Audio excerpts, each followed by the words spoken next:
We'll call to order the November 18th City of Longview Planning and Zoning Commission meeting. Let's see, item invocation. Commissioner Bryce. Heavenly Father, thank you for blessing this evening. Father, we pray that you continue to lead us and guide us. Father, we pray and ask that you bless this board in our decision-making and that we're able to continue to represent this city. Father, we pray and ask that you give us safe passage home as just you brought us here today. In these things we pray and ask in your name. Amen. Please join me in pledge of allegiance to our nation. I pledge allegiance to the flag of the United States of America and to the republic for which it stands, one nation, under God, indivisible, with liberty and justice for all. All right. Okay. All right, we've made it through 2 items this evening without a mess up. Okay. Approval of the October 21st, 2014 Planning and Zoning minutes. We have a correction by our astute secretary, Ms. McCord. She has corrected a vote that was 6-0 instead of 5-0. Any additions, corrections, deletions, comments?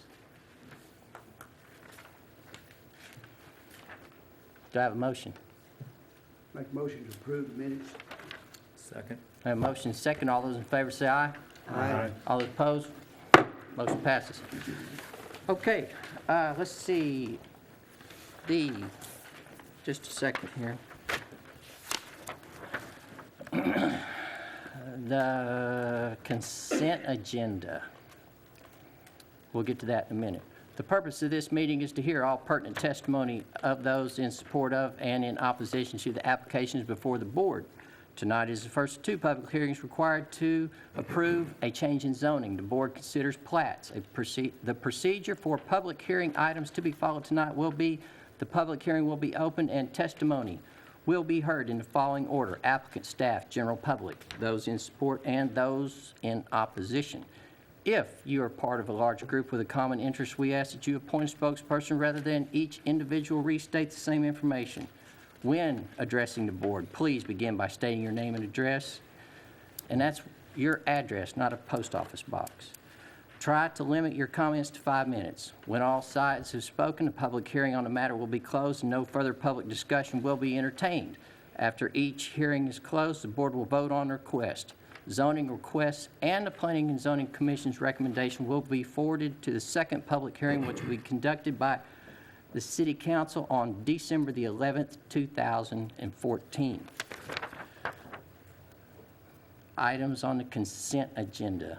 Items on the consent agenda are plats that meet the requirements of the City of Longview subdivision ordinance. These items will be approved with 1 vote unless any member of the Planning and Zoning Commission, any member of the public, or applicant would like an item removed from the consent agenda and placed on the regular agenda.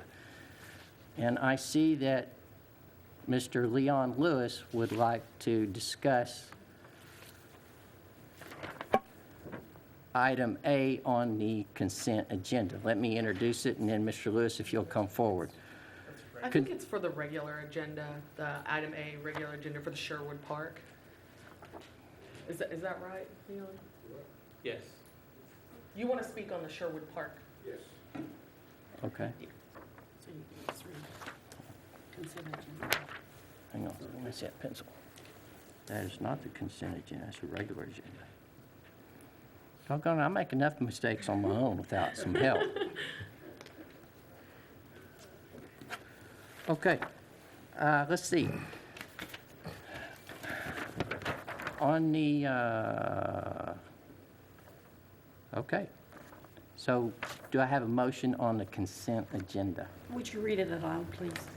Consider application P 14-18 Longview Shopping Center filed by Longview Shopping Center LP to plat approximately 9.835 acres of the Samuel Jackson Survey Abstract 117 into 3 commercial lots located on the northeast corner of Estes Drive and Estes Parkway. Would any commissioner or member of the public like to remove this from the consent agenda to the regular agenda? Having none, do I have a motion on the consent agenda? Make a motion to approve the consent agenda. Second. I have a motion second. All those in favor say aye. Aye. All those opposed? Consent agenda passes. Okay, this evening, I have interest in regular agenda items A and B, and I will give the helm to a very capable man, Commissioner Murphy. And you're on. Okay.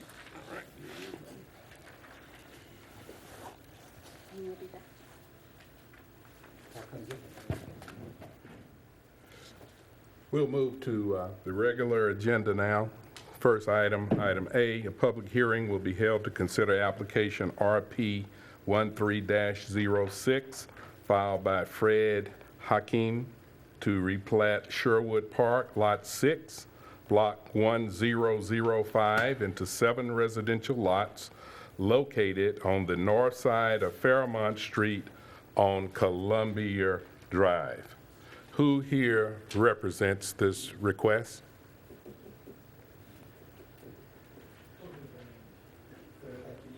Whoever represents this request, would you please come forward and tell us about your project, please?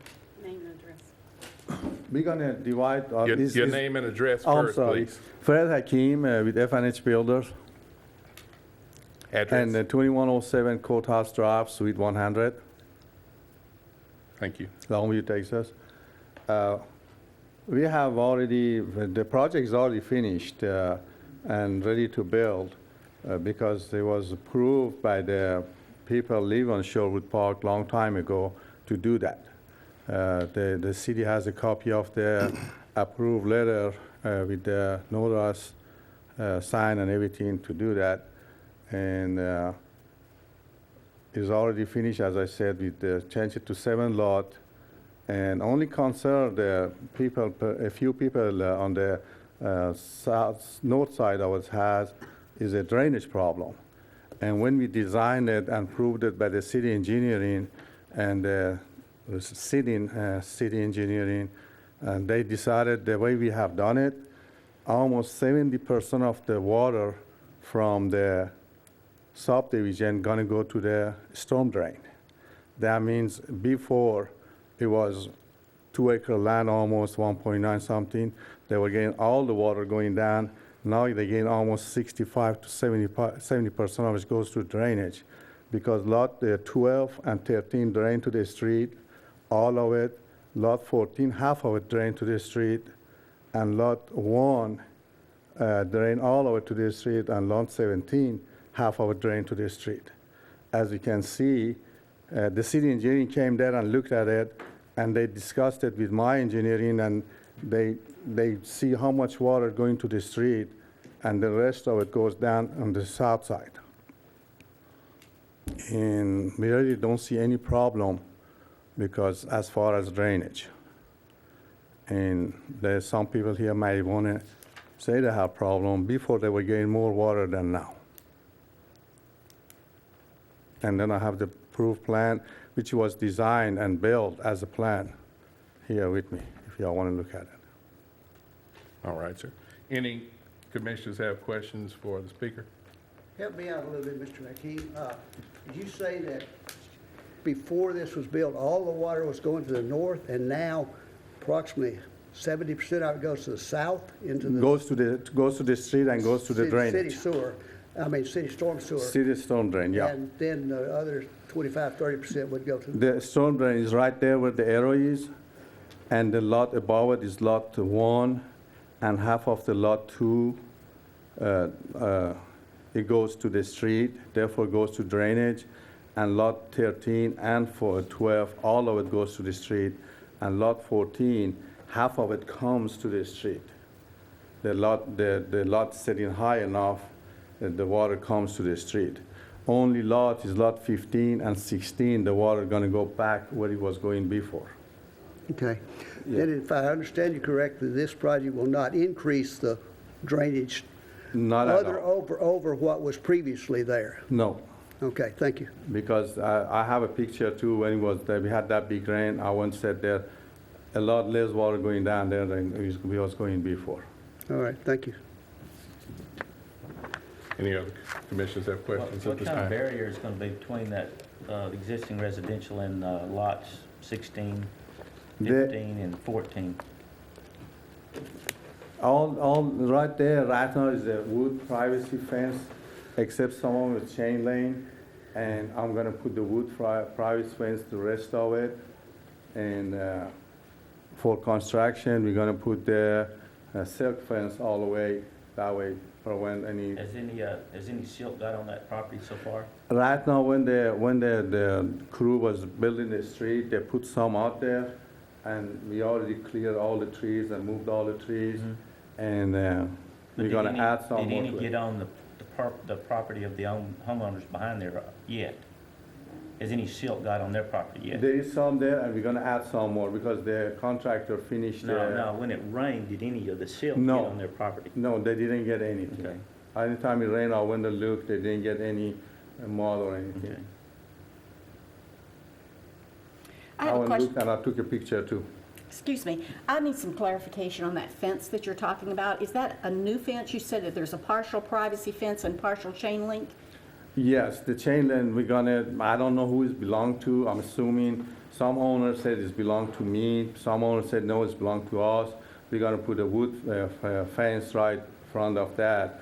If that's theirs, they can take it out. If they wanna leave it, they can leave it. Some of the houses, we already took it out because the homeowner gave us permission to take it out. And my contractor's supposed to go there pretty soon and put the privacy fence and close them in. But anywhere is a chain link, I'm gonna change it to the wood. And what's the height on that? 6 foot. Thank you. Matter of fact, I already had my contractor gave me a bid, and he's gonna start doing it as soon as the weather allows. And that's on the north side, Everywhere, all the way around? all the way around. All the way around, there's some wood privacy fence which are good shape. Some that are wood privacy fence that are bad shape, we're gonna put a new one. And all the chain link's gonna come out and put a new privacy fence. Okay, thank you. Could we have staff comments now, please? Thank you, Mr. Murphy. As the applicant stated, this is a residential replat of one lot into 7 residential lots. Water and sewer and fire protection have been extended, and the street is already in. Staff does recommend approval of this replat. It meets all of our requirements. And I'd be happy to answer any questions. Is it a public street or is it a private It street? is a public street. Okay.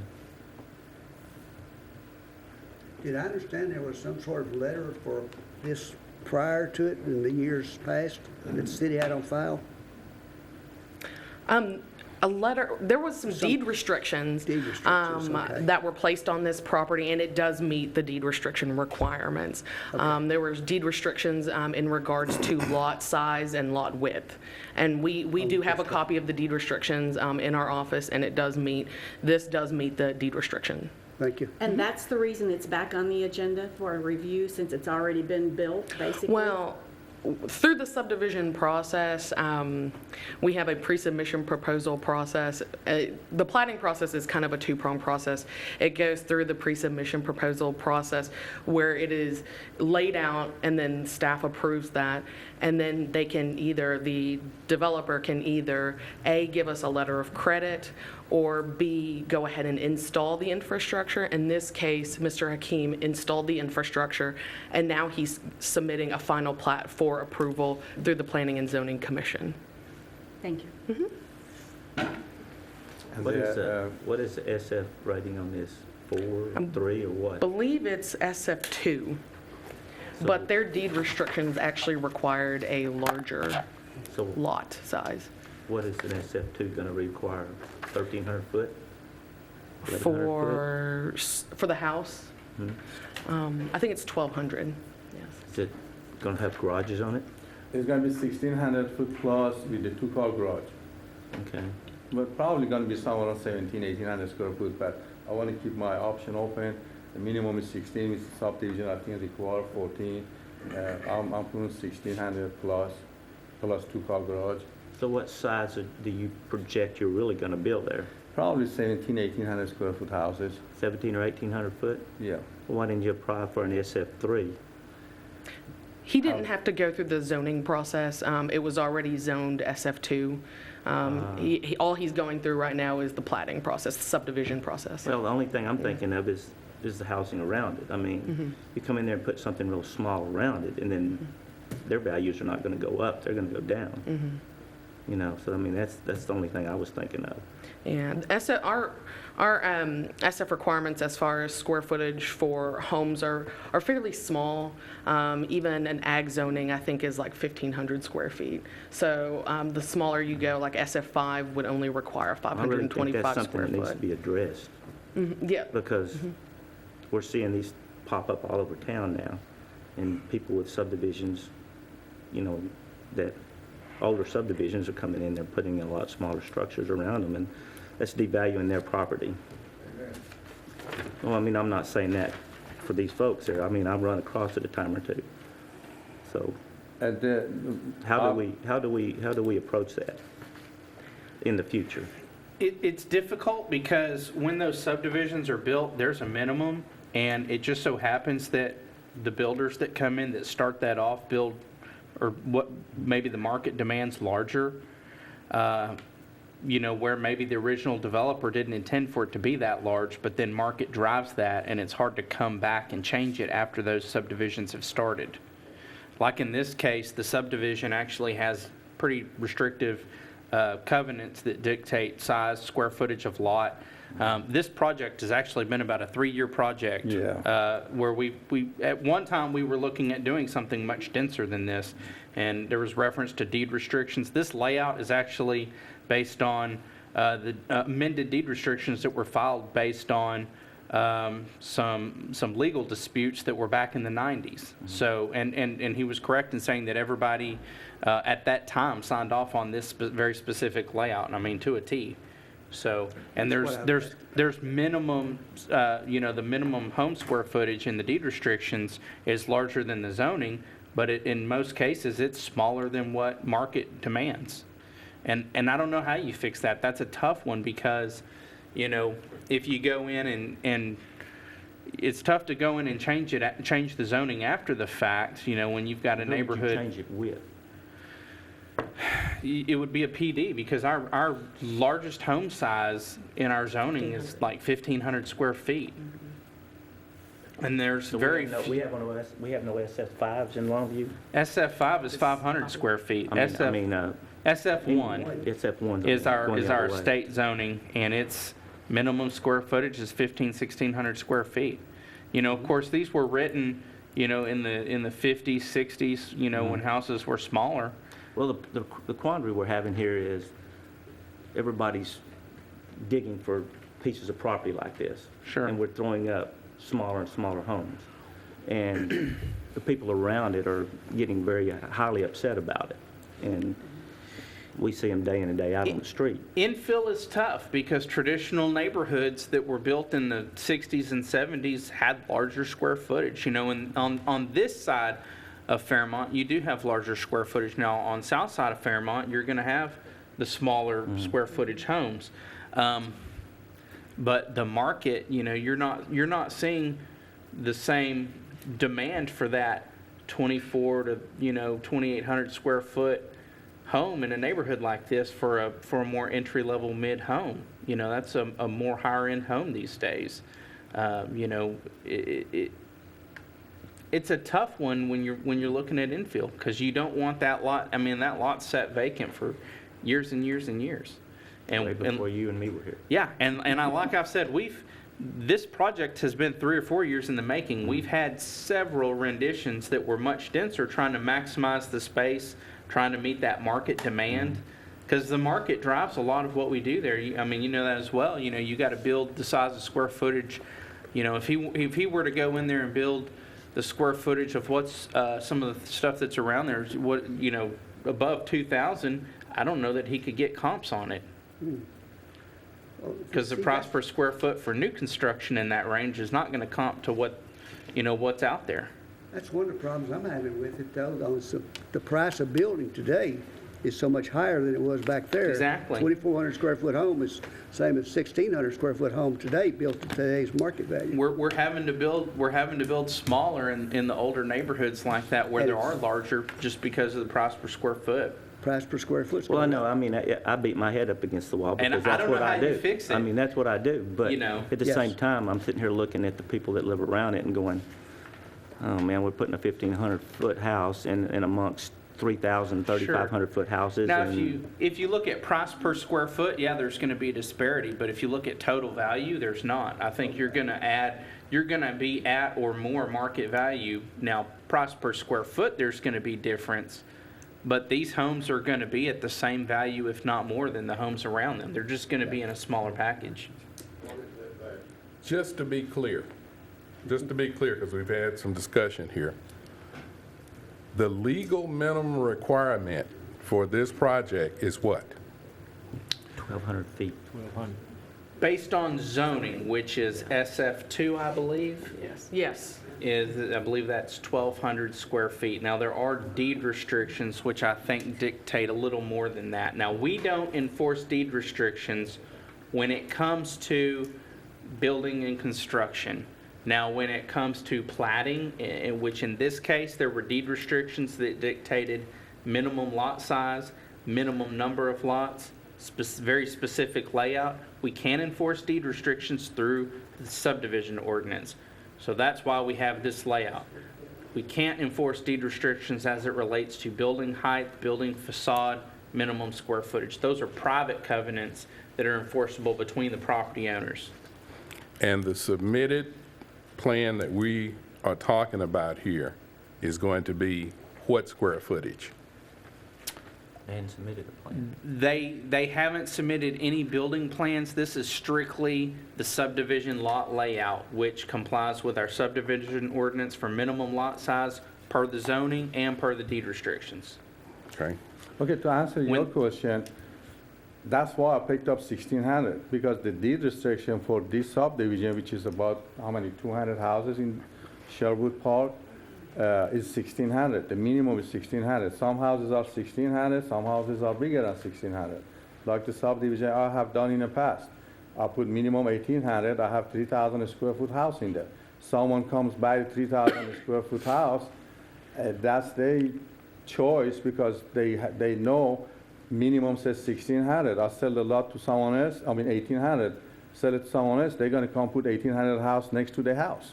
Therefore, they bought 4,000 or 3,000 square foot house, that's they lost.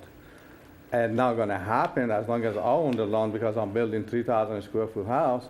But every subdivision, which I've done 9 subdivisions in Longview, every one of them, minimum 1,800, 1,600, but the houses are 2,200, 2,300.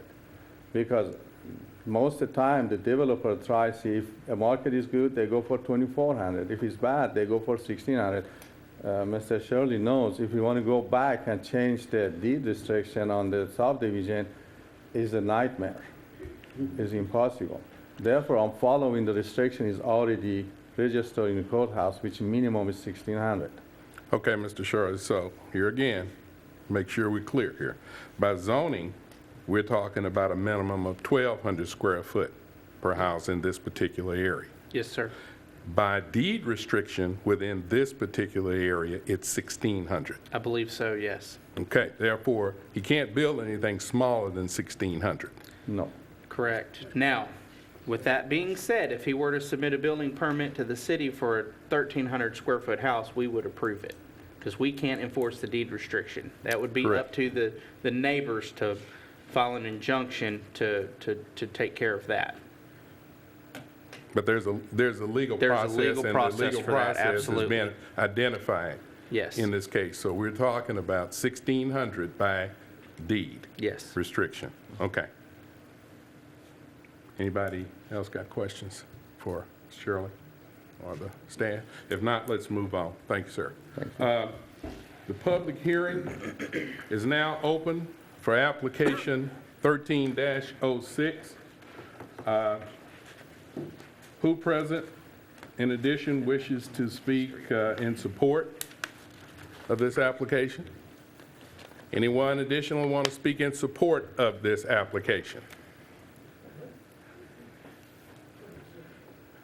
The process is we're going to first call for those who wish to speak in support of the application. Then I'm going to call for those who are speaking in opposition to it, okay? So, He doesn't understand. I know. So if we have no one else to speak in support of the application at this time, who present wishes to come and speak in opposition to this application? Please come forward, state your name and address. I'm Leon Lewis. I live at 1206 Amherst, which is lot number in the dead center. You gonna pull up the plat? Which is lot number, that's in the center of it. 6B. I can't see it with my glasses. I live in the center of the end of the cul-de-sac. Yes, sir. A couple of questions that I have is, how are you going to fit some 1,600-foot houses on this, with the setbacks at those lots not being two-story? The other one is, I know there's been a lot of talk about the drainage, and I've been told that the city did some more research on it. The people that live to the,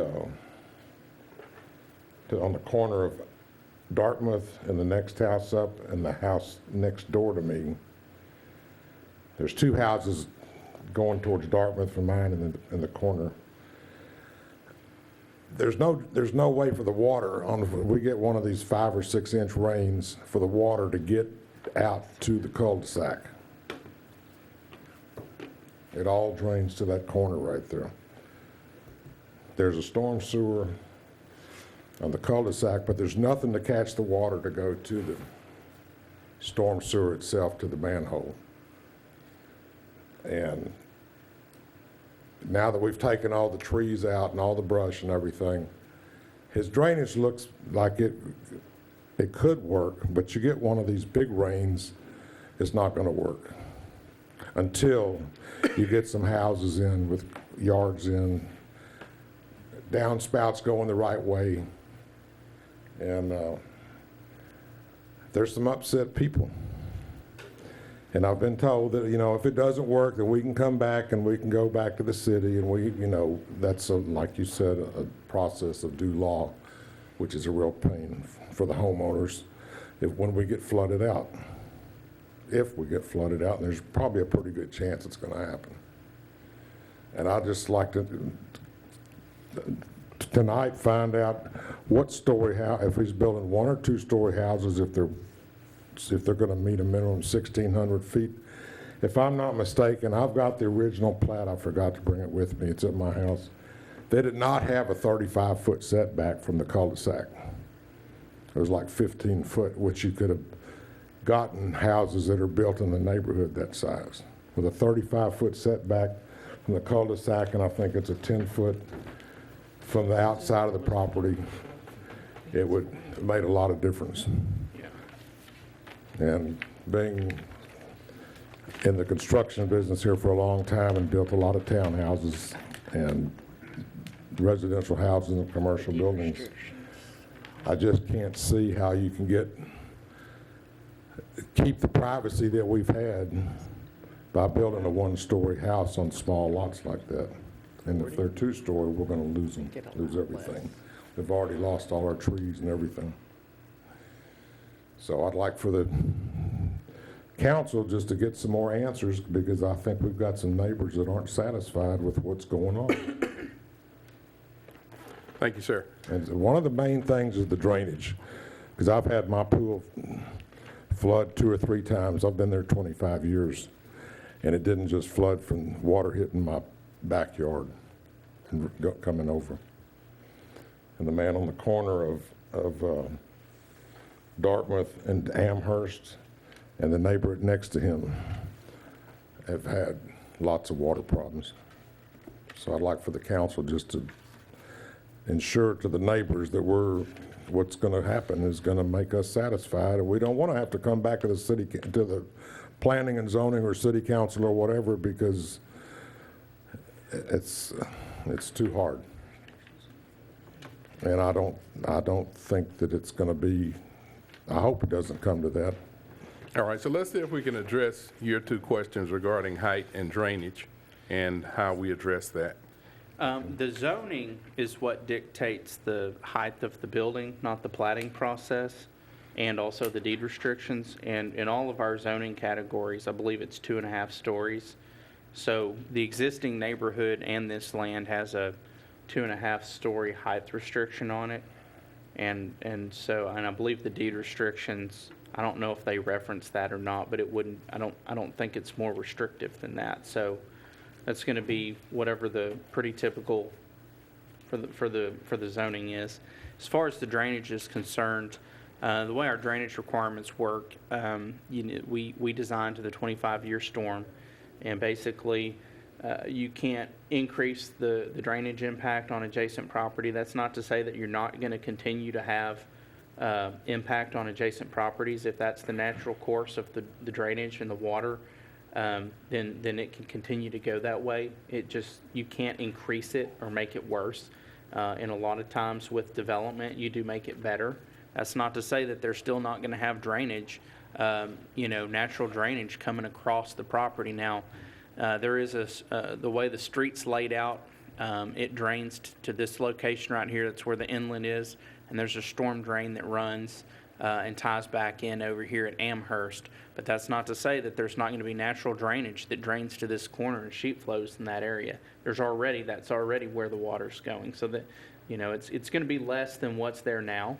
But we only design to a 25-year event as well. So if we have a storm that's of greater intensity, you're going to have those events sometimes where our drainage is not designed to handle that. And that's why he said his pool has flooded several times in the past with no development and natural vegetation. So hopefully this is going to make it better, but there's still going to be times when we have those rain events that do overpower our systems. What is our expectation of the developer in this kind of development?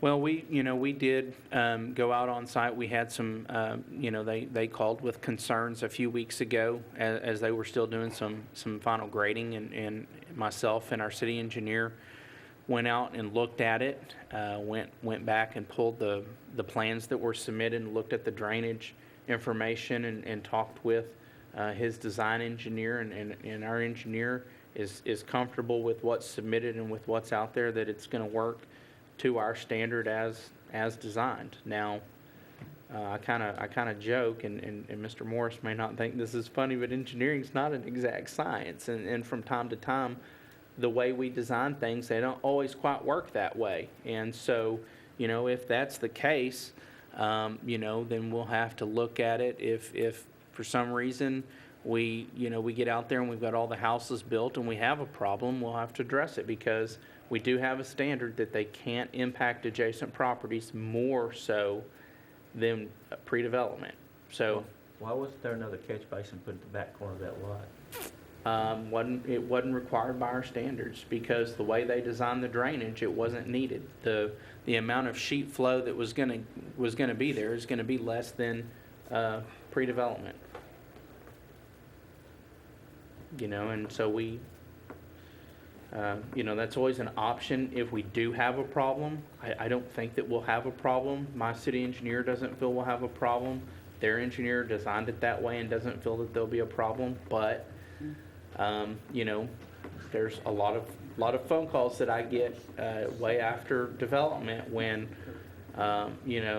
things change, or maybe the new homeowner comes in and does something different, or you add gutters and roof drainage is directed the way it wasn't really designed to, and then, we'll address that if we have those issues. But the way it's designed is designed not to have those issues. So who's responsible if another basin has to be put in? The developer and the property owner would be. So then they have to go to legal action at that point.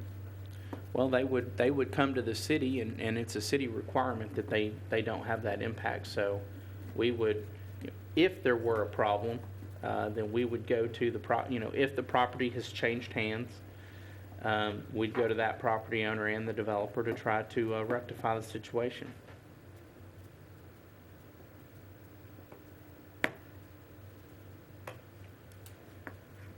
Have questions or comments regarding that? He had two. I think he had two questions there. For his, he questioned the setback. He said 35, and I think it's showing 40, but Well, it's whatever, the original plat that they've been talking about, I believe showed a 10-foot setback on the same kind of cul-de-sac. Yeah, and he's got a 40-foot shown. I think per the zoning, it's less than that. I want to say it's 35. And there may even be some deed restrictions that dictate that. What we'll do is whatever the deed restrictions dictate is what will be on the plat that's filed at the county. Those are gonna have to be two-story houses. If there needs to be a change there. Because they're not required to show the setbacks on the plat. So we'll make sure that that's correct before filing. Okay, Mr. Lewis, our process is that the drainage situation is looked at by the city engineer. I understand where you, I've So- talked to Mike about this Yeah. before, so. Yeah, You know, what we don't want is have to go back to the city and go, okay, we gotta get the developer and the homeowner and let's start over with the drainage. well, I'm afraid, I don't know how we would do that. I would make one suggestion to you. Okay? Is have him put can I use this? I don't know if it's working. Does this have a mouse? No. There it is. Tell me and I'll point. I think all your drainage is running down to this corner, and you've already got an 18-inch sewer line, storm sewer going to Amherst. I said, you've already got a storm sewer going down this property line to the corner of Amherst and Centenary. My suggestion would be to put right there in the corner, since you've got an 18 or 24-inch storm sewer, is to tie into that storm sewer with another catch basin, and that would take care of all that water that goes across there. Okay, would you note that recommendation, please? Now, in taking your recommendation, you understand we can't make him do that. Oh, I know. I'm Okay. just saying, you asked Yeah, me. and that's, that, we looked at it and that's a good fallback plan. The good thing in this situation is if there is a problem, I think we can solve it pretty easily with that suggestion. 9 times out of 10, when we have problems after the fact, it's not that easy to fix it. Well, after the fact, you got yards in. Well, I mean, a lot of times it's, you don't have the storm pipe there that you could just put an inlet in. I mean, there's going to be drainage coming across there. I mean, there's already natural drainage that's sheet flowing that way, and there's going to continue to be. It's just not going to be any more than what's currently happening. And that's a common misunderstanding that people think when there's development that we're not going to have any drainage. And you're going to. It's just not going to be any more than pre-development stage. Okay. Mr. Lewis, we have several other speakers if you will let yeah. us continue. Thank you. Okay. Who else wishes to speak in opposition? Come forward, state your name and address, please. Gentlemen, I disagree with what you're saying, all of you. Because you're going to have so much more runoff of this property than you have in natural conditions. You have covered the ground with concrete and roofs. All of that water that could have possibly soaked into the ground is no longer going to soak into the ground, but it is going to run off because of the concrete and the cul-de-sac in the street. The roofs on the houses. So this property is virtually going to be non-soaking type of terrain. And as a result of it, you're not looking at the same amount of runoff as you were looking back at when it was raw ground. when it was in its natural state. The runoff is going to be almost 100% more, at least 80 to 90% more, because all the ground is going to be covered. So where is the rainfall going to soak in? It's all going to that corner right there and multiplied by about 7 times of what is going there now, or 700 times. I don't know how to figure the math on that. But when you have no natural soak-in and no natural barriers, something's got to catch all of that rainwater. So I'm opposed to that unless you do something about the ground, because I'm just north of that property on the downhill side. at What was your address? We didn't get your name and 1205 address. Amherst.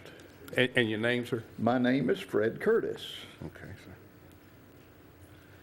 Well, and to kind of speak to your concern there, part of the submittal process is they do have to submit drainage plans and drainage calculations, that they have to plug values in for all of that, and they take all of that into consideration in determining how to design the drainage and what the pre and post drainage conditions are. So all that is absolutely taken into consideration. Well, I haven't heard it addressed here by you or anyone else, and I don't know who you are. But I've built millions of square feet of shopping centers, commercial properties, apartments, and things of that nature. And it's something that I always have to address, is the runoff from the roof. Sure. And here, you have no plan for that. You're looking at the ground area, and you don't have the same runoff. It's multiplied. Now, how have you calculated it in? That's part of the drainage criteria that they have to submit and meet as part of their calculations. There's values that they plug in for that, and it is part of the consideration. How big is the drain line? 6 inches? 8 inches? I'm not sure what that is. I have to look and see. Someone said 24 inches. It's just a plat, so I'm not sure if it's a 24. Is it 24? So it's 24. Well, you've heard my concerns, Says 20. and I'm afraid of residential damage to some of the people that are closer to the property than I am. And, the next 2 or 3 years will make a big, big difference if we have any kind of a wet season. So that's where I'm coming from, and that's what I have to say. Thank you, sir. Anyone else care to speak in opposition to this application? Your name and address, please. My name is Jan Stanford. I live at 1505 Centenary, which is on the east side of this property. The only question really that I have, I don't understand how you can come back 40 feet from the cul-de-sac and build a 1,600 square foot house. So what I understand from you is that they can build a 1,200 square foot house? Well, based on the zoning, but the deed restrictions do require larger. Okay, so, and you can do 2.5 story. correct. Although the other homes in that area are only 1 story, that is still acceptable? Yes. Okay, are these properties, is there any designation for them being owned properties or rental properties? No, we don't have a city standard for the ownership or tenant mechanism. Okay, so they can build a 2.5 story home that's going to rent, is what you're telling me? Yes, ma'am. Okay. But on the good side of that, though, that 2.5-story house is probably going to rent for about $2,000 a month. I hope so. So somebody that can afford that is, Yeah. Yeah, because if you build a 2,000 square foot home, you're almost going to have to go up, are you not, because of the size of the lot? That's the part I guess I don't understand. Is that correct? Are the lots big enough if you come back that 40 feet and then, I guess on the back side, is it a 10-foot allowance that yes, you have to 10-foot have? rear. So there's not a lot of area left? I calculated that because that was a concern a while Okay. ago. And on a 12,000 square foot lot, which these are in a 1,600 square foot home, you're only covering about 13 to 14% of the lot area. Oh, you are? Okay. That's only, if you take 1,600 square foot, divide it by 12,000 square foot lot, that's only 13.3% of the Okay. ground area. Okay. So it's, and we go. So lots it's of not times they going to go back up right to my so- fence then, you're saying? It will not. Oh, okay. Thank Okay. you. I think that's all the That's what I was questions I looking at a have. while ago, so you're Okay. right. All righty, No, it thank won't. you. So just 40 feet up front. Anyone else care to speak in opposition? One more question, and it's just a question. All right, sir. Are these single-family units? Yes, sir, they are. Yes, sir. Thank you. Any other speakers in opposition? I mean, just to kind of talk about the scale of the property and the 40-foot setback, if you look at a 40-foot setback and just put that, flip that over, even on some of these lots, this is probably the one that looks the smallest. A 40 by 40 house is 1,600 square feet, and you've got plenty of room to get 40 feet in here and still maintain a 10-foot rear setback. So, to kind of answer the question, will it fit ground level? I think it will. Sometimes our eyes and scale deceive us a little bit when we're looking at these on a big screen. But I do think that it will fit. Now, he does have the ability, to go larger and go two-story. We don't restrict that, but. Thank you, Ms. Shirley. All speakers in support. Is this in opposition? Yes. Okay. You said a 40 by 40 house is, I know it's 1,600 feet, but these houses, if they're supposed to be single-family, 1,600 foot of living area, you Yes. cannot get a 40 by 40 house with a two-car garage, one story. Well, it's 1,600 square feet of living living area. space. Of living space. Well, then you got a two-car garage, which is another 400, 500 square feet. Well, Mr. Lewis, by zoning approval, it could be 2.5. I know. So, Well, that's what we'd like to know tonight. well, but I don't think we can give you that answer we can't really tonight. tell you that. What we can tell you is what the law will allow a developer to do. And in this particular situation, this isn't structured so we can restrict that. Okay. The public hearing is now closed. Mr. Hakeem would like to speak again. Do you have anything? Okay, Mr. Hakeem. Can you please come to the microphone? Thank you. Couple of things came up. The reason we went 40 feet setback, the old restriction had 40. I love to go 25, I love to go 30, because less concrete put in driveway in. But the restriction on the deed restriction on the subdivision require a 40-foot setback. That's why we went 40-foot setback. But as far as houses fitting in the lot, house can be 60-foot wide and 40-foot deep. It will fit in there.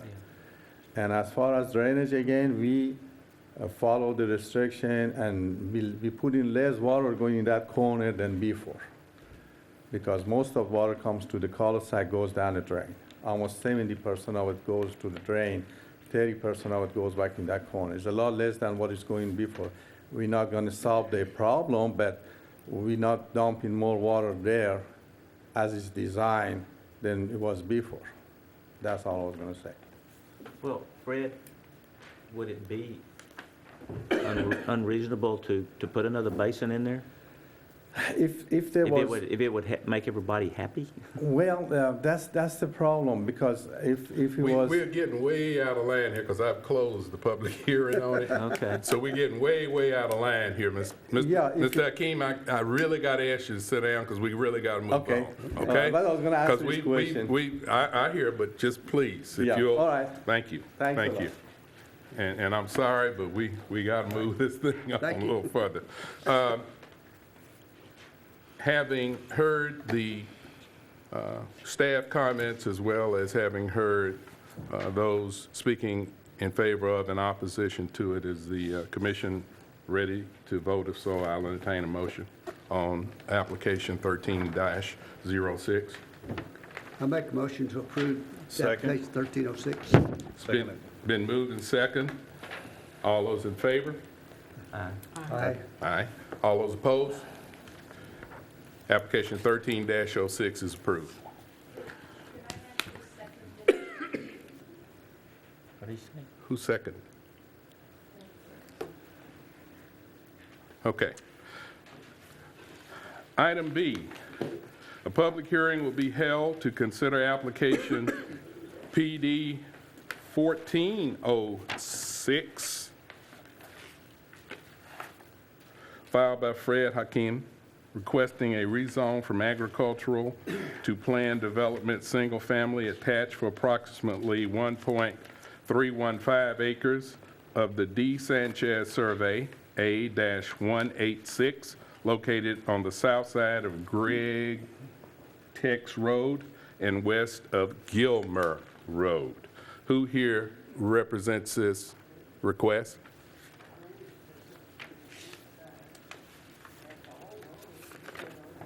Again, Fred Hakeem, FNH Builders. The address is 2107 Courthouse Drive, Suite 100.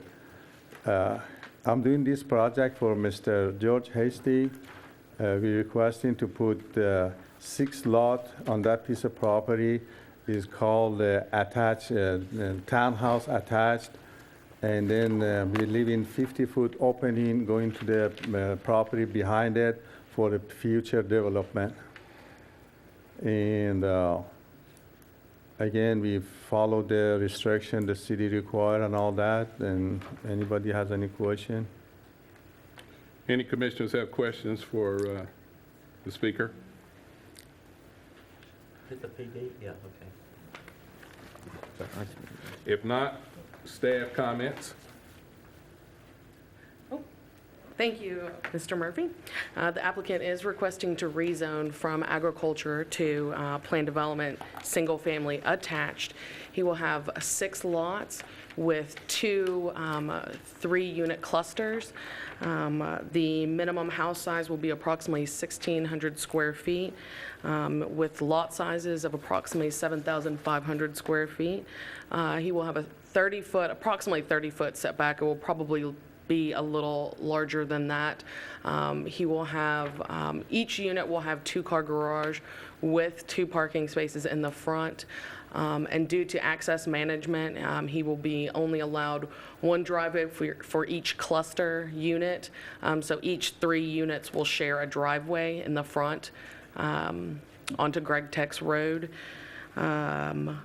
Staff finds that this proposed zoning change is consistent with the future land use map, and staff recommends approval of this request, and I'll be happy to answer any questions.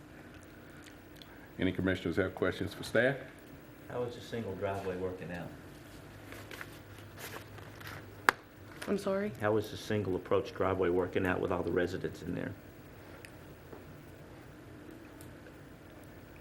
I guess I'm not really, Are there any complaint, would there be any problems with enough parking or encroaching on somebody else's property? right now, I mean, they're gonna have a shared access. You know, they'll have 4 parking spaces, 2 garage, 2 in the front.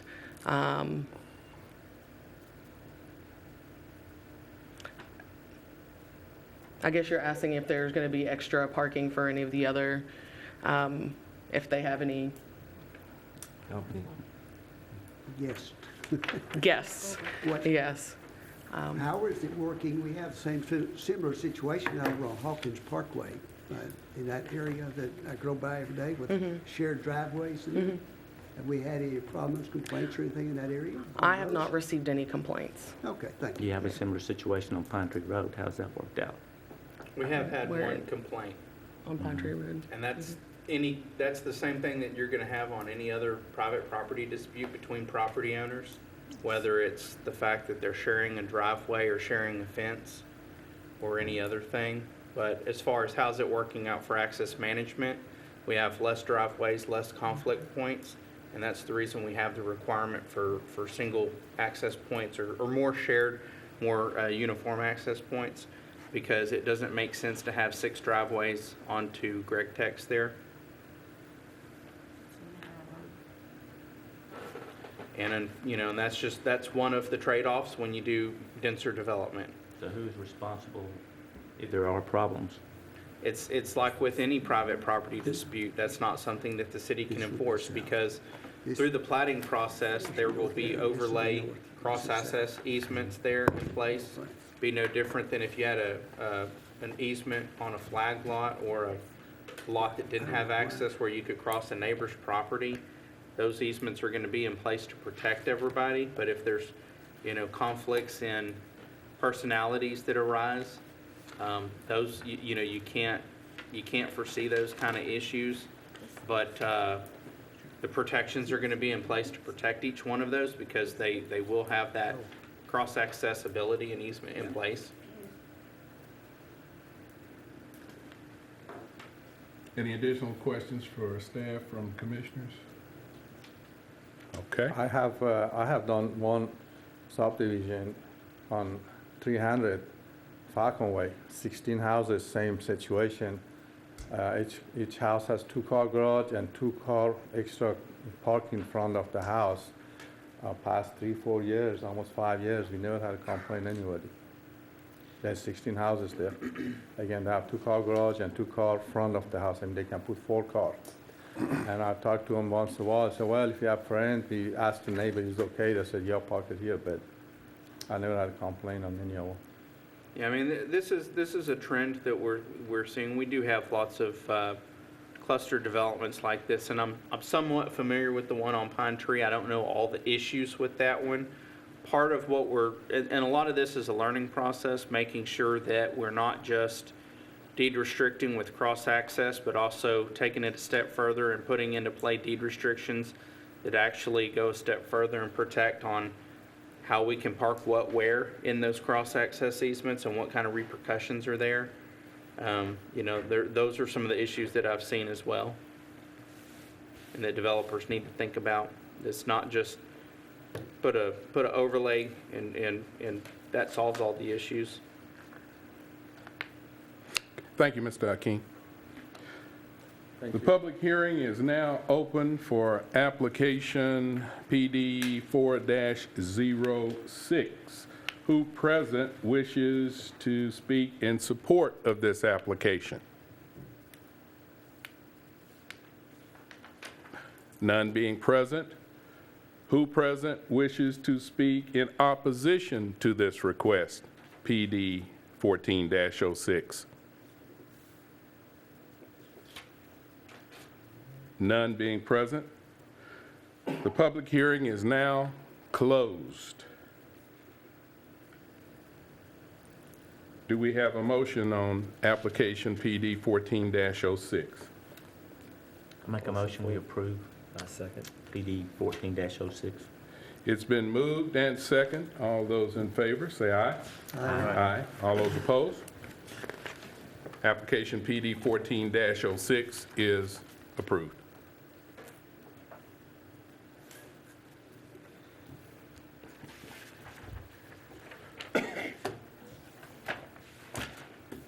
Oh, we need the chairman. All right.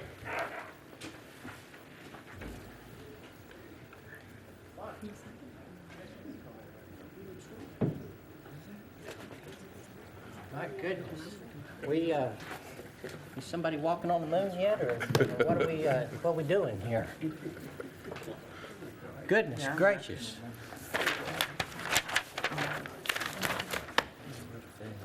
I see we're not going to learn engineering in one day, and we're not going to have 20 or 30 years of engineering experience happen in 30 minutes. That's how come COL employs degreed, licensed engineers. That's what they do. That's what I do. All right. Them too. Are you through chewing my butt out? No, sir. Let's continue forward. Okay, the Eagle has landed. We're on the moon now, doggone it. Okay, regular agenda, item C. Is that where we are? That's what we're Yes, sir. Item C, public hearing will be held to consider application C 14-13 filed by Norris Brownlee, Inc., DBA Skinner's No. 2, requesting rezone from agricultural to general retail for approximately 3.12 acres of abstract 92 G.W. Hooper Survey, Tract 63, Section 4, section, threw me a hook there, 63-01, located at 4825 Pine Tree Road. Here, who represents this request?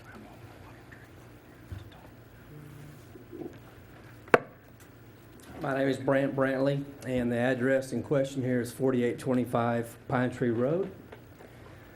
So, I do. Hang on, Brent, I gotta get my whoopee here. Commissioner, questions for Mr. Brantley? Having none, staff comments. Thank you, Mr. Wood. The applicant is requesting to rezone from agricultural to general retail.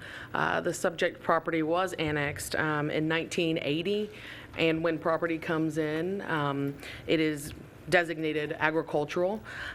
So with the purchase of this property, the applicant is coming into compliance with zoning. Right now, existing is TV Ball, well, I guess it was previously TV Ball Meat Company, and now it will be Skinner's, and they'll be doing the exact same thing.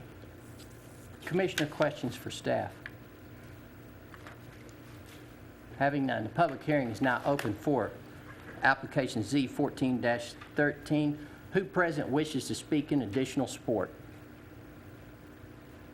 Having none. Who present wishes to speak in opposition to this request? Having none. Public hearing is now closed for application Z 14-13. Do I have a motion? I make a motion, we approve. Second. I have a motion second. All those in favor say aye. Aye. All those opposed? Motion passes. Item 7, presentation and update of the City of Longview Comprehensive Plan. Mr. Michael Shirley, Thank you, Mr. Wood. Director of Development Services. Thank you, Mr. Wood. I'm going to try to go through this and not spend too much time. It is kind of a lengthy Oh, we're not going to learn engineering tonight? PowerPoint. Yeah, oh, okay. I'm sorry. I'm not throwing a few tips. I was at A&M 5.5 years. I mean, it's supposed to be 4. My dad was going, what up, son? You're down here 5.5 years. Let's go. I'm sorry. Are we going through the whole 200 and some odd pages? Do what? Are we going through the whole 200 and some pages? No. There's no. only like 52 What I'm going to do, slides. and this was the draft presentation that was given when the draft was presented on October 28th. It's the same presentation. Many of you have seen it. I'm going to try to zip through it and not read the slides like I did this morning, as I was told. But this, many of you may know, and I'll just talk about what a comprehensive plan is real quickly, because it is very important to P&Z. P&Z is one of the groups that will have the opportunity to take action on formalizing the comprehensive plan. The comprehensive plan is a decision-making guide for the future growth of the city. It looks out 10, 20 years. This is a guide that we use for making policy, amending policy, and P&Z is probably one of the most important commissions that our city has, besides our city council, in the development of our community, and as such is required to take action on the comprehensive plan. Generally, the plan includes recommendations for land use, transportation, public and private buildings, streets, utilities, parks, and other public and private developments and improvements. It includes population projections and development standards. Recommendation and foundation document establishes city policy, recommends development regulation modifications to reflect the vision, and is the basis for zoning and zoning decisions. One of the biggest components of this that you'll see on a regular basis is the future land use map, and we'll get to that in a minute. It's also the basis for our capital improvement plan, our CIP. This is a copy of our existing land use map, and as you can see, the red is a lot of the commercial development. We have a lot of commercial development along the loop, also along Highway 80. You can see a lot of residential in our center city. We do have a lot of industrial and other things that are in our gateway. And this is a copy of the proposed future land use map. And what it does is it tries to marry the development trends that we're seeing, as well as take into consideration planning principle, and kind of, you'll hear me talking about nodal style of development when, with the George Ritchie extension, that's going to be key in the development of our community and taking into consideration the appropriate types of development. And through this process, we'll be able to protect that as a thoroughfare, not just a road, so that we don't have to, or don't have another Loop 281. That Loop 281 does not function as a loop. It's very, very congested, lots of driveways. Access management has not been followed there, and so it's very congested. And so through this process, we'll be able to kind of get out in front of that and use this as a tool to redirect our development trends and promote infill and redevelopment into our city, and not promote the expansion of our city through sprawl.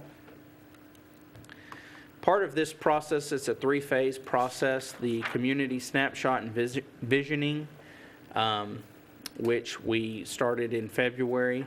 Phase 2 was plan recommendations for the various components of the plan. Phase 3 is the report, which includes implementation and adoption. At the initial public meeting, February, as I talked about, there were over 400 people that attended, very diverse group of audience, lots of interviews and breakout sessions. There was a visual character survey polling, very enthusiastic participants. Many of you guys were there, and we appreciate that. We've also had a lot of young participants through the process.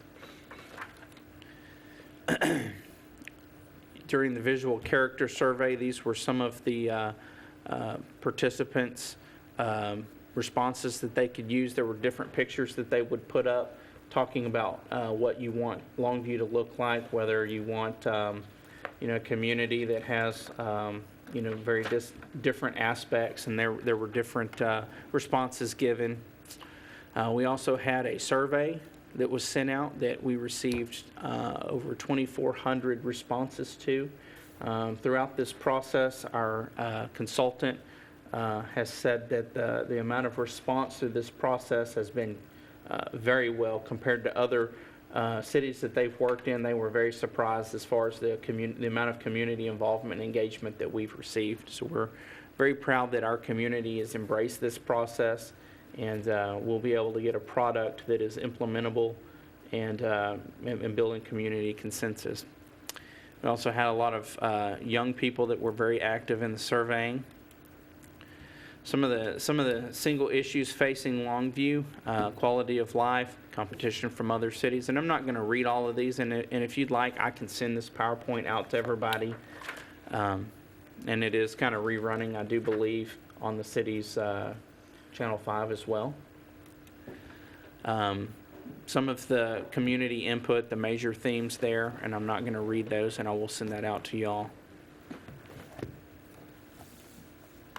So Michael, tonight, you're just kind of presenting it tonight, and then I guess we'll all kind of study on it, and then in January, based on your presentation and then all of our diligent study, which I'm sure we all will, we'll send that to council in January. Is that right? Yes, this is just presenting it to you guys. We're going to be bringing it back in January in final form.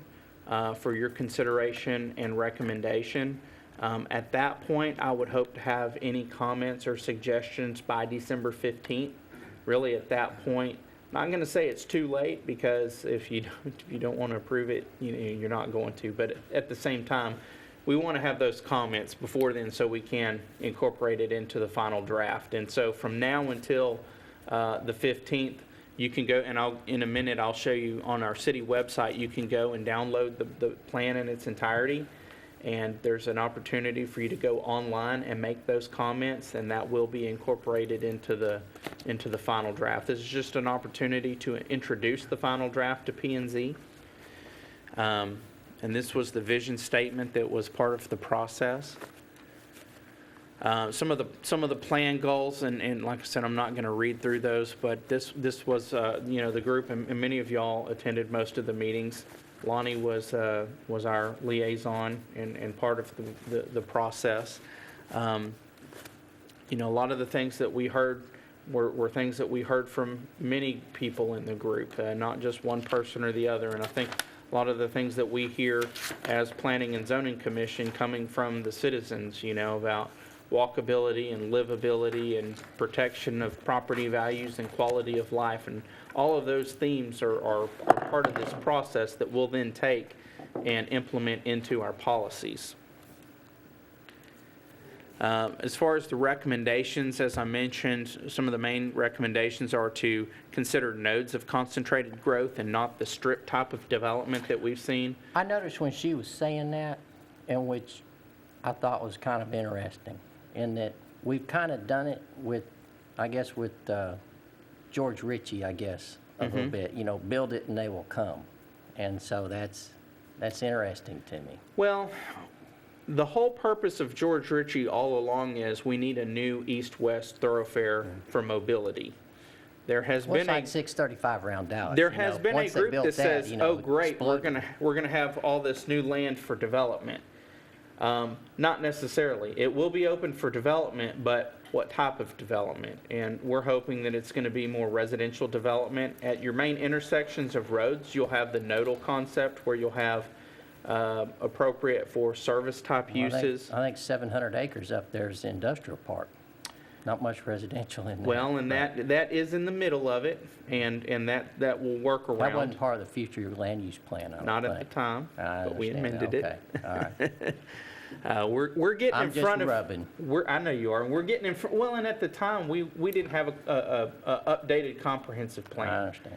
And so we're getting in front of the development out there, and instead of saying, okay, we have George Ritchie, we've got all this land available for development, let's all new retail commercial development and create this concept of urban sprawl where you're sprawling out, and what that does is it puts a strain on your infrastructure, because now we're having to extend infrastructure, not just basic infrastructure, but infrastructure for commercial and retail development.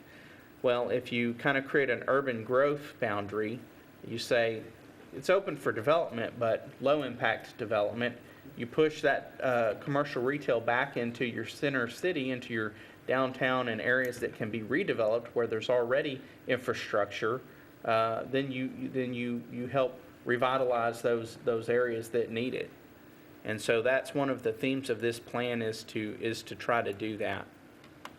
One of the big components of this plan is a parks, recreation, and open space plan.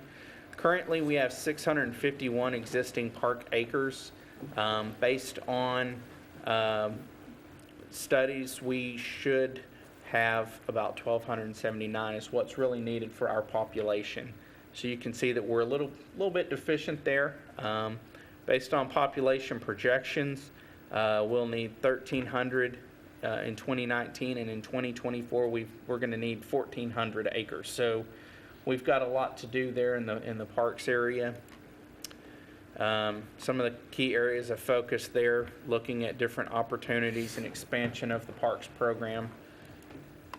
Also to improve the existing parks that we have in the south areas, those parks that are aged and decayed, to bring those up to standard.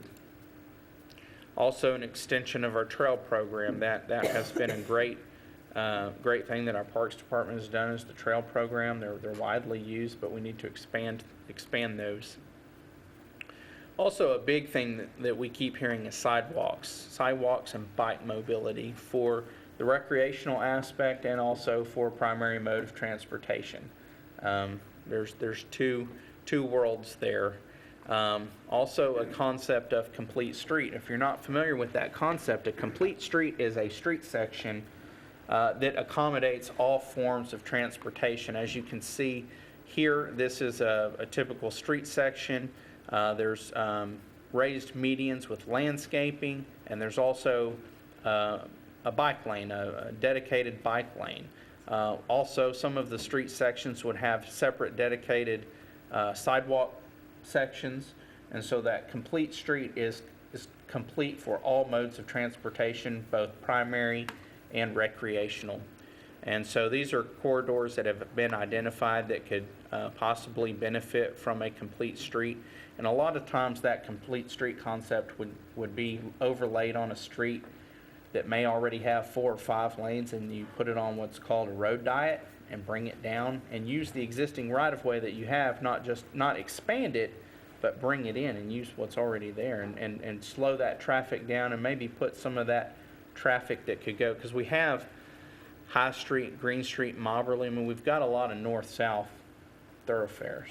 So also with Laterno, trying to create this walkable, bikeable segue from Laterno to downtown to create for that multimodal center and also to the downtown area. A lot of Laterno students. Laterno University. Correct. A lot of them are coming in. They're more familiar with more urbanized areas. They don't have cars, don't want cars. They don't want to be dependent on a vehicle. They want to walk. They want to bike. And so all of these are themes for complete street and also for the types of development patterns that we want to promote. Also, based on the I-20 corridor that we had the task force, and also through this process, the I-20 corridor is a major resource that we have. It's kind of an untapped resource. It's the front door to Longview. There's a lot of tired buildings and needs some revitalization for that area. Also downtown, it's the heart of our city. We've started with the street projects, and we've still got a long ways to go, but to continue to do that, promote that area for a creative class and create an urban place. Also, one of the recommendations is for Sabine River Greenbelt.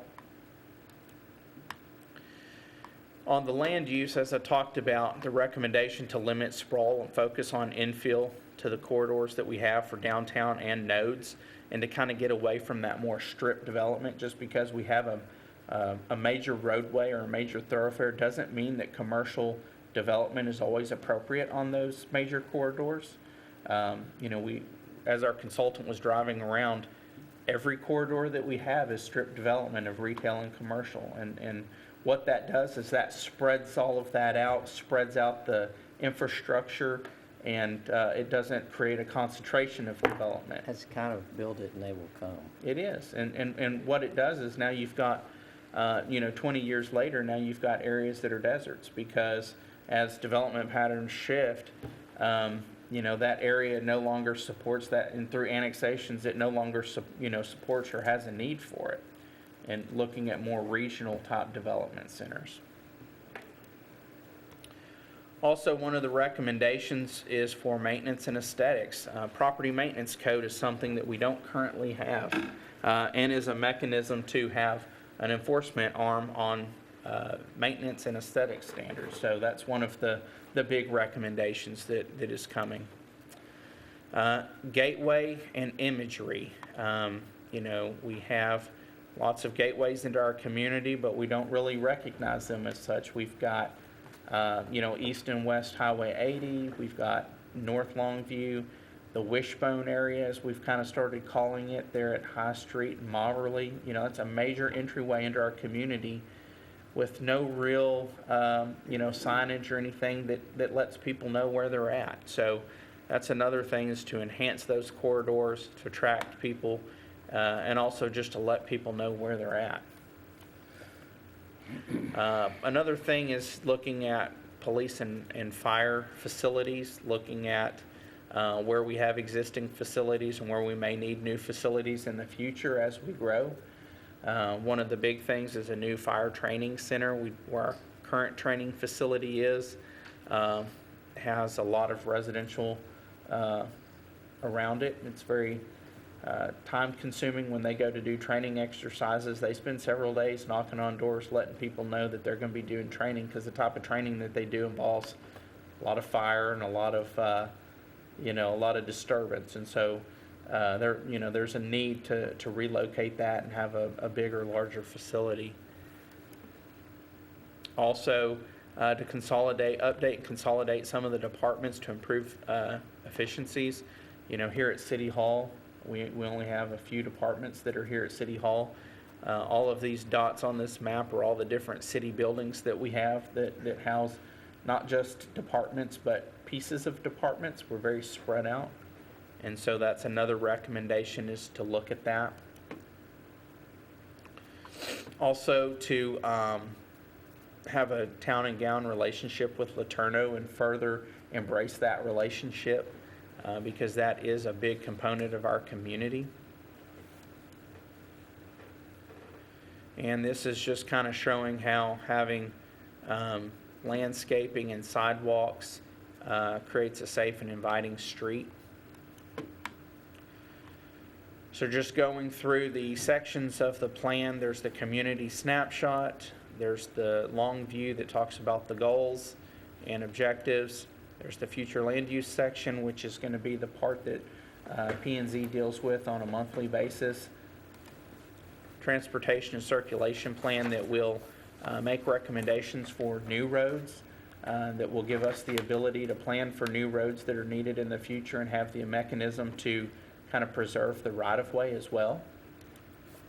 Public facilities assessment, parks, recreation, and open space plan, neighborhood and community livability, which is another component that we deal with quite a bit, talking about zoning and land use. And then annexation and growth management strategies. This was one of the areas that garnered a lot of discussion after the presentation at the last meeting. There are some, this is not an annexation plan by any means. This is not a plan of the cities going out and annexing these areas. This is just a look at where is Longview naturally growing. We can't grow to the east or to the west because we're bound by White Oak. We can't really grow to the south because of Sabine River and the river bottoms. So really our natural growth pattern is to the east and to the northeast. And that's where we're seeing the growth outside the city.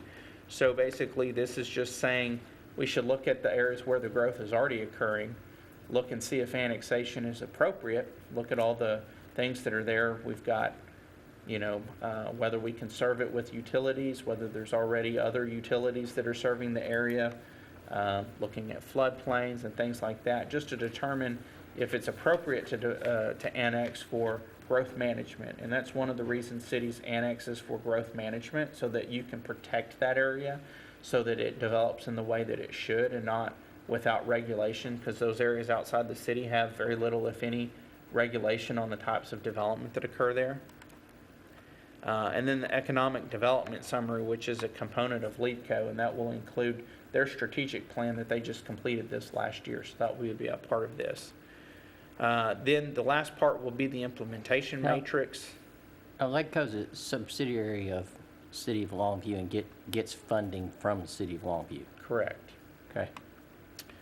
This will include the matrix chart that will include the vision, goals, objectives, and then strategies, and then also a timeline for when it should be completed. What we want to do is in 10, 20 years, we want to look back at this plan and be able to check off the objectives and say, yes, we did that, or we're working on that. This is a roadmap. Doesn't mean we're going to do everything in the plan, but this is a start in the directions for us to start heading in that direction. So this is the City of Longview website. We can get hard copies if you'd like. You can go to the download section and download it. and there's all the subsequent plans that will be appendices, that will be a part of that, the fire department strategic plan, the EDC strategic plan. If you, please go to this website, review it. Please provide comments, feedback, even if it's, hey, I agree with it, or hey, I just have this little concern here or there, or my concern is this. Every little bit matters. This is a community process, and we want everybody to have ownership into it. And so we just encourage everybody to go and be a part of this. As I said previously, December 15th is really the deadline to receive those comments. We'll compile those comments and send to the consultant, hoping to receive the completed final draft in January, first part of January. So that way we can present the final draft to the CPAC at some point in mid-January, so that we can prepare it for P&Z final consideration on January 19th is the goal. And as soon as we get that final plan, we'll send that out to y'all as well for review. And that would be for council adoption on February 26th. So if y'all have any questions at this time, I'd be happy to try to answer those, or after you've had an opportunity to review the document, if we can answer any questions, feel free to give myself a call, and we'll go from there. Excellent presentation. Hopefully it wasn't too long and boring. No, sir. Commissioner, questions for staff? December 15, huh? That's the day. It is holiday season, right? We'll do it. Friday. Any other commissioner questions for staff? Staff update. All items at the last council meeting were approved by city council. Citizen comment. I see that we had much citizen comment tonight. Commissioner comment. Chairman comment. That's painful to watch. It's painful to watch. We would have never guessed. Ma'am? We would have never guessed that. That was painful to watch. I mean, Yeah. whenever stuff, I wish I could impart to the public that, the city of Longview is a $165 million company effectively. Has I don't know how many degreed and licensed engineers. We don't just bumble around the streets and just haphazard do stuff. And while I do understand having to listen to citizens' comments, but if you don't understand engineering, please be quiet. Nobody will know. And You're asking us to sit well, for our comments? I mean, Is that what you're asking us to do? what I'm asking is that he was trying to reinvent drainage design right there. And, there are degreed licensed people who are versed at that, who have done it. And Nobody questioned that. he sure did right there. You blew off He the told- handle here. Nobody questioned that. You're the one that came here slinging and talking and acting like that, and very unprofessional to us. We didn't question you. I didn't know you'd done the engineering on it. I could have cared less. I was thinking of the Well, public out there. It's not, There's a it's lot of not ways me. to ease that into that and make them accept it besides shoving it down their throat, and that's what I was trying to do. I think that's excellent, because I think we need to listen to everything they have to say and make our decisions. Yeah. Even though, from the engineering standpoint, I knew that he didn't know what he's talking about. But on the other hand, what I understood that they had already decided that there was no impact on the neighbors, no additional impact, which you can't have. Yeah. But we need to just listen and, But if you sue the yeah, people that but- live in that but- community. But his line Yeah. of thinking, Are we adjourned? no, sir?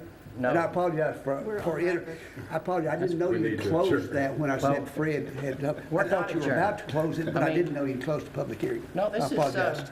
a discussion we need to have. Well, basically, you're using your chair as a position to dun me or anybody else that questioned the people out there, which was very unprofessional to you at that point, because I wasn't questioning your engineering degree. I wasn't questioning your ability. I could care less if you went to A&M 5 years or 10 years. My deal was that you have voters out there that pay taxes, and they had concerns, and the best way to handle that is to try to ease them. Well, And I know Fred. Fred's an excellent builder. He does good work. He's produced many subdivisions here. But, you know, there's different ways of approaching well, this. My thought was that he was leading in a direction that unless you are educated, licensed, and experienced, that you don't know any different. You're just listening and taking that for granted, and that's not fact. And I'm going that's to all. make one recommendation, that we adjourn the meeting, because we're now in a discussion mode on something that's not on the agenda. Okay. Been closed. Thank you. Well, I think healthy discussion is good for Well, all of us. I sure would like to make a statement, because if people take time to come up and ask questions, we're not supposed to address the question or listen to it, because he had. Not when they're inventing design from the Well, podium. that was before he came upon that part.